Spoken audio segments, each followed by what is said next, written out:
Hello mga ka-global! Isang magandang pagkakataon ngayon dahil kasama ko ang ating itinatangi one of our kababayans who are too busy serving the community. And at this point, thanks for him joining us in our Kwento ng Tagumpay.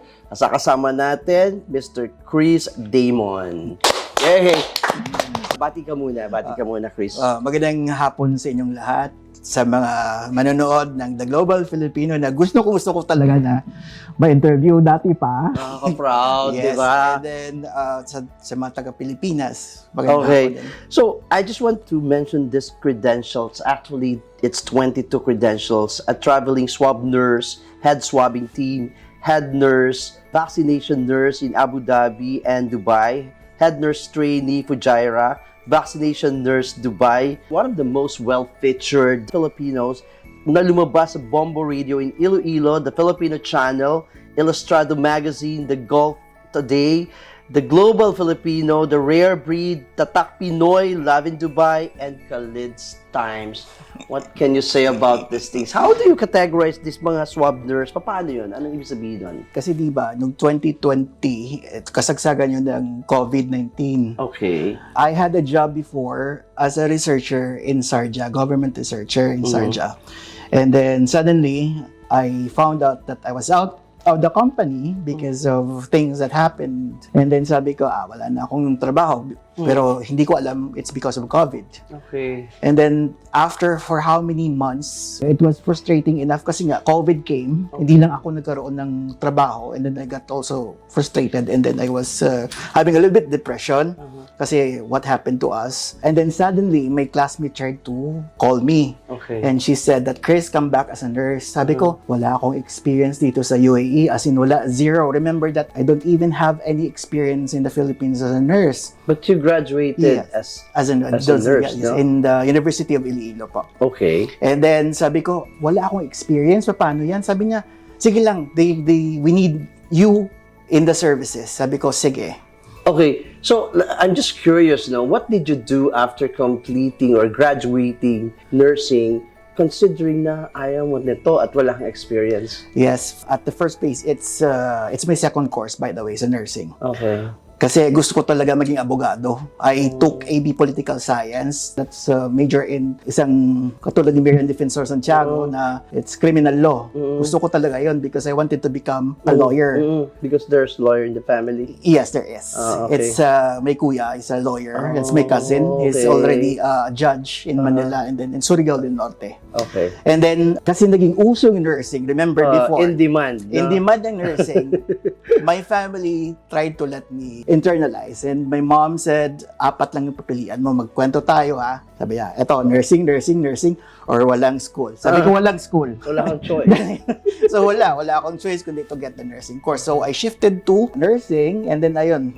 So what happened to your desire to take up law? Ano nangyari? Na-set aside ba yun?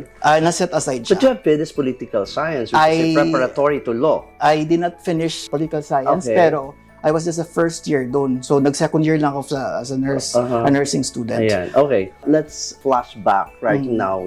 Yung life mo before you came into Dubai. Ano yung ginagawa ni Chris Daymon? After graduation, I went to Cebu since 2001 to 2003. I had my vacation there. Sabi ko, I just wanted to relax because of too much pressure na, you'll become a nurse and then ayaw mo naman. Right? So sabi ko, I had to take a break first because I want to find myself. And then after 2003, I went to Manila and naging online English teacher, ESL for Korean students, Spanish students, Japanese students. So I was working there as an online English teacher, yung parang tinatawagan mo sila.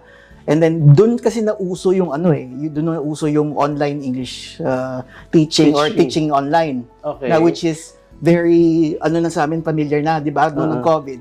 Alternative natin lahat. Yun. Sabi ko, that's napagdaanan namin na to. So, that's also my ticket going to Saudi Arabia as a reviewer there as well sa isang school. Nag-abroad ka na Nag-abroad before ako Dubai. yes, and abroad ako noong 2013 Okay. as a teacher as well. So, paano ka napadpad sa Dubai?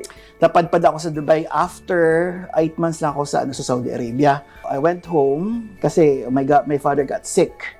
Okay. So I have to take care of him in Iloilo. And then I said, wala na akong ipon. So paano na? Kasi nagbibilib ako ng Gusto ko kasi may plano talaga ako na I believe in something na makukuha ko talaga. I told my father that I wanted to go to outside of the country again. Sabi niya, ba't wala na tayong pera? Sabi ko, sige lang, I believe in that. Fast forward, when I was in Manila, tinulungan ako ng mga friends ko, classmates na pumunta ng Dubai. They have to pay those the expenses. Like medical, pati yung... So, ang entry mo sa Dubai is nurse ka talaga? No, I'm not. I applied for a salesperson. Okay. But it was processed in the Philippines? Yes, it was processed in the Philippines. Hindi ka tulad nung nangyayari na nagtutour pa. No, hindi. Kasi I've heard about stories about Dubai na it's very difficult for you to get a job here. So I said to myself, if you're going to get a job in the Philippines and going to Dubai. Kasi assurance yung Emirates ID mo or lahat ng mga visa mo. So I did that one. So I went to a sales for a toy shop here, a famous toy shop. And I was assigned in Verdi City. How long did you stay with this the first company mo na na-join? It's about 2 years. I finished the contract. Can you say that it was a good training ground for you? It Considering was. that Dubai is your next stop after Saudi Arabia. Yeah, it was. Kasi nga, there are lots of challenges thinking that I'm not a salesperson as well. Remember? Wala akong experience. Pero magaling ka magsalita eh. So, pasok ka sa sales qualities, di ba? Hindi ko alam. Baka charm lang. Baka sa charm lang. Okay. So, I don't have any experience in sales, not even in the Philippines. Okay. Pero, ginusto ko talaga makapunta ng Dubai. Bakit? Kasi number 1, gusto ko makita si Michael Cinco. Oh. Yes, that's my dream. Number 2, gusto ko makita yung Burj Khalifa and then yung fountain. Okay? Ang babaw, di ba?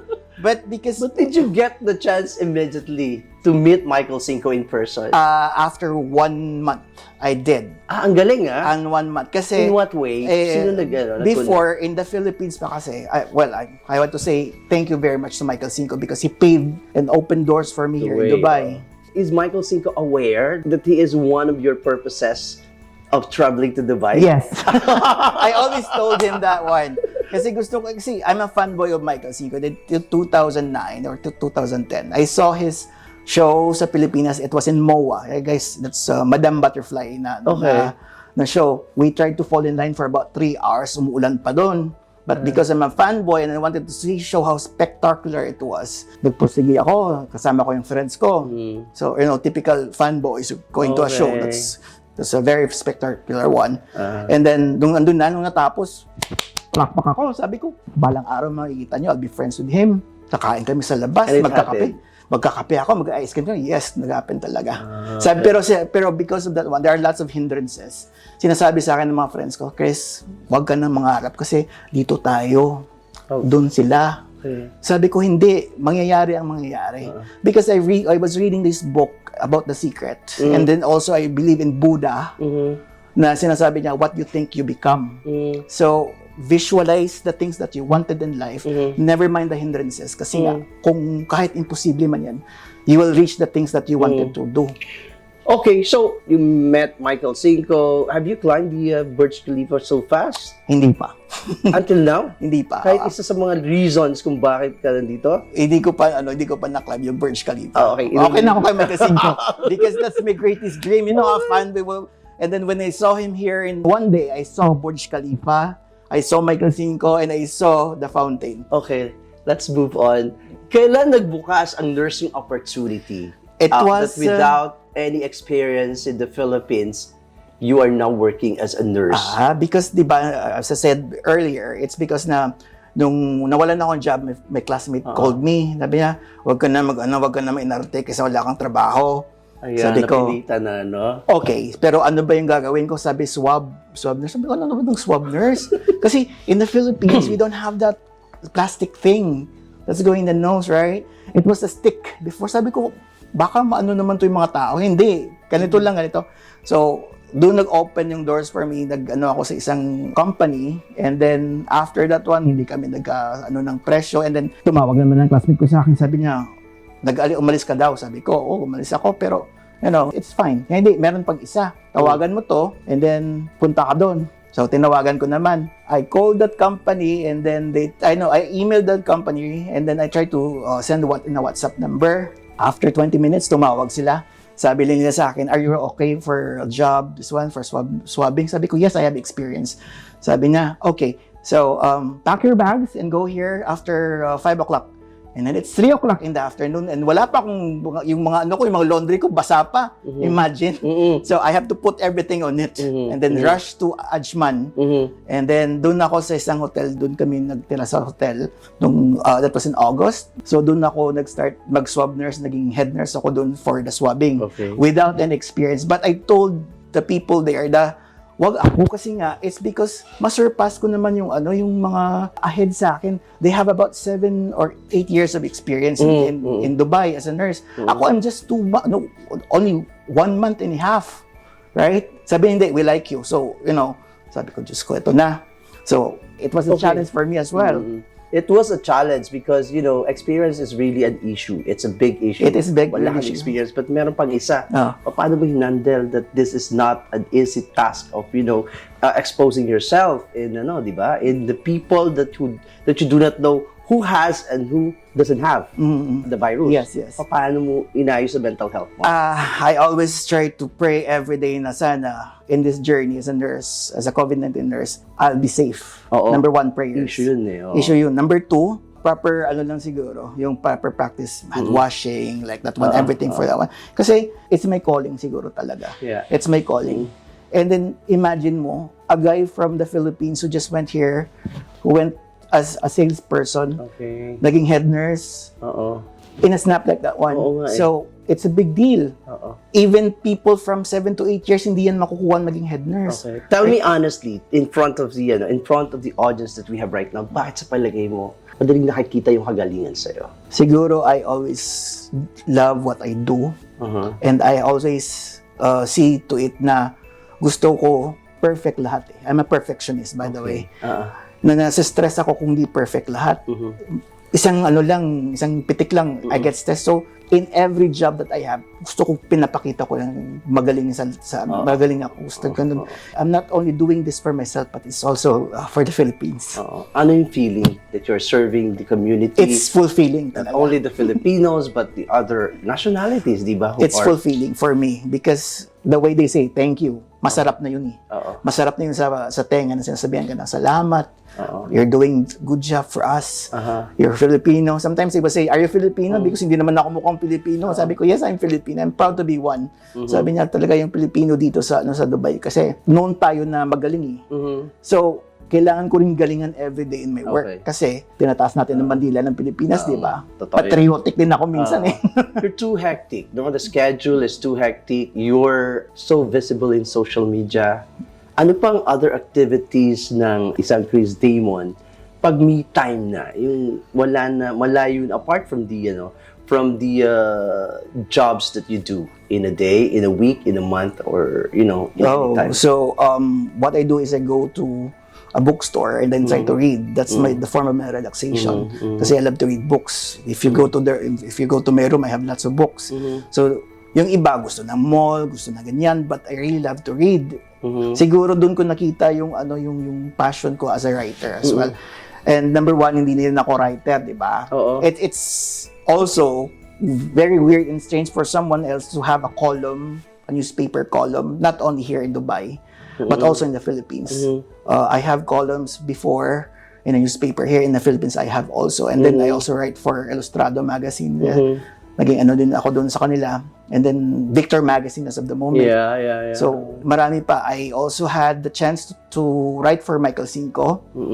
And then my first one that na lumabas talaga na sabi ko, ay, writer pala talaga ako siguro. Because the moment I saw my work na published sa Latin America, I said, okay, this is it.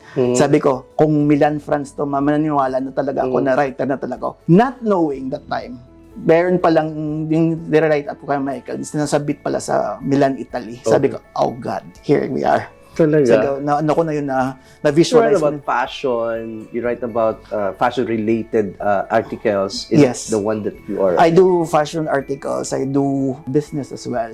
Pero people saw it na sa fashion talaga. I also won the 2022 this year, the Fashion Influencer of the Year from Retail TV. So it's a big leap for my career. Career na yon. So Okay. it's overwhelming lahat eh. Pang-ilan na, pang-pito ng Michael Sico. Talaga, obvious na. Oo, fanboy talaga ako. Ilang percentage ng oras mo ang ginugugol mo sa social media? Because I work for about from 9 a.m. until 6 p.m. Okay.